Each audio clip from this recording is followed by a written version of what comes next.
Hi everyone.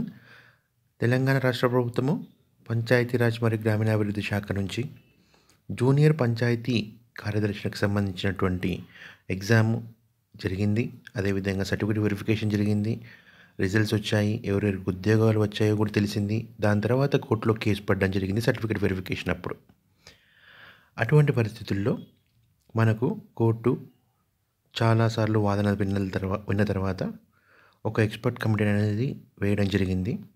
అయితే ఆ expert కమిటీకి అన్ని ప్రశ్నలకు సంబంధించి వివాదాలన్నింటికి ఆ ఎక్స్పర్ట్ కమిటీ ఏ విధంగా చెప్తే ఆ విధంగా చేద్దాము అని కోర్టు నిర్ణయం వెలిబుచ్చడం జరిగింది.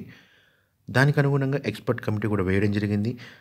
దానికి అనుగుణంగా ఎక్స్పర్ట్ కమిటీ రిపోర్ట్ ఇవ్వడం కూడా జరిగింది.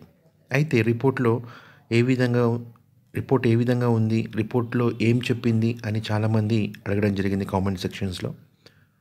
సో దానికి సంబంధించినటువంటి ఈరోజు మనకు న్యూస్ పేపర్లో వచ్చిన విషయాన్ని ఇప్పుడు నేను మీ ముందుంచబోతున్నాను. మా ఛానల్ సబ్స్క్రైబర్స్ ఈ విషయాన్ని ముందుగా తెలుసుకుంటారని నేను ఈ వీడియో చేస్తున్నాను.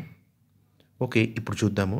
అంతకన్నా ముందుగా ఇంకా కొత్త వారు ఎవరైనా మా ఛానల్ సబ్స్క్రైబ్ చేసుకోకపోతే సబ్స్క్రైబ్ చేసుకోండి, షేర్ చేయండి, లైక్ చేయండి. ఇక్కడ హెడ్డింగ్లో ఈసీ సరే అంటే గ్రామ కార్యదర్శుల నియామకం, ప్రశ్నాపత్రాలన్నీ సవ్యంగానే ఉన్నట్టు తేల్చి చెప్పిన కమిటీ.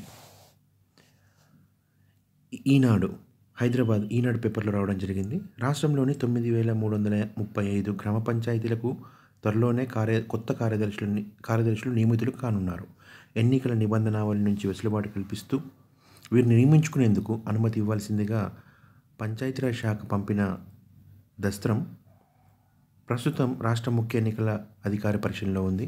మరొక వైపు కార్యదర్శుల నియామకం కోసం అక్టోబర్లో నిర్వహించినటువంటి రాత పరీక్ష సందర్భంలో ఇచ్చిన ప్రశ్నాపత్రంలో ప్రశ్నలన్నీ సక్రమంగానే ఉన్నట్లు ప్రభుత్వం ఏర్పాటు చేసినటువంటి కమిటీ తేల్చి చెప్పింది.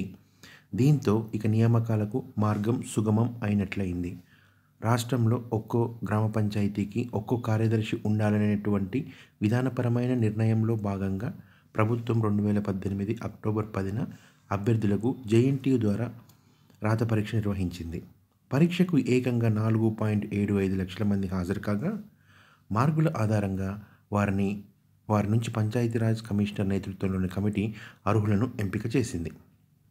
జిల్లాల వారీగా నియామక ప్రక్రియను డిసెంబర్ నెలలో మొదలుపెట్టగానే కోర్టులో పలు వాద్యాలు దాఖలయ్యాయి. ప్రశ్నల్లో తప్పులు ఉన్నాయని, కొన్ని ప్రశ్నలను ఆంగ్లంలో ఇచ్చారని, ఏజెన్సీ ప్రాంతాల్లోని ఖాళీలను పరిగణనలోకి తీసుకోలేదని వంటి వాద్యాలపై హైకోర్టు ఫిబ్రవరి 13న స్పందిస్తూ ప్రభుత్వం కమిటీని ఏర్పాటు చేసి దాని నివేదిక ఆధారంగా చర్యలు తీసుకోవాలని సూచించడం జరిగింది. అంటే మేజర్గా ప్రశ్నలకు సంబంధించి మిగతా అన్ని వాదనలు కోర్టు నిర్ణయించడం జరిగింది. ప్రభుత్వం కమిటీ ఏర్పాటు చేసి దాని నివేదిక ఆధారంగా చర్యలు తీసుకోవాలని సూచించింది. ప్రభుత్వం ఒక కమిటీ వేయగా ప్రశ్నలన్నీ సక్రమంగానే ఉన్నట్లు అది తేల్చి చెప్పడం జరిగింది. కమిటీ నివేదిక వెలువడేసరికి మండలి ఎన్నికల కోడ్ అమల్లో ఉండడంతో నియామకాలకు మరో ప్రతిబంధకం ఏర్పడినట్లయింది. ప్రక్రియ అక్టోబర్లోనే చేపట్టినందున నియామకాలకు అనుమతి ఇవ్వాలంటూ పంచాయతీరాజ్ శాఖ కేంద్ర ఎన్నికల సంఘానికి విజ్ఞప్తి చేసింది. దస్త్రం ప్రస్తుతం రాష్ట్ర ఎన్నికల ప్రధానాధికారి పరిశీలనలో ఉంది. అనుమతి రాగానే నియామకాలు చేపడతామని అధికార వర్గాలు తెలియజేయడం జరిగింది. అయితే ఈ న్యూస్ ఉన్నప్పటికీ కూడా దీంట్లో మనకి ఏంటంటే కనుక అఫీషియల్గా ఇంతవరకు మన కమిటీ ఏమిచ్చింది అన్నీ కరెక్ట్గా ఉన్నాయని మనము ఉన్నాం కానీ మనకు అఫీషియల్ న్యూస్ అనేది మనకి ఇప్పుడు ఈనాడు పేపర్లో మనకు లభ్యమవడం జరిగింది. ప్రశ్నాపత్రాలన్నీ సవ్యంగానే ఉన్నట్లు తేల్చెప్పింది కమిటీ. అందులోని ప్రశ్నలు కూడా. సో త్వరలోనే గ్రామ పంచాయతీ కార్యదర్శులు అనే పోస్టులో జాయిన్ అవ్వబోతున్నారు. Congratulation to all selected candidates. Thank you.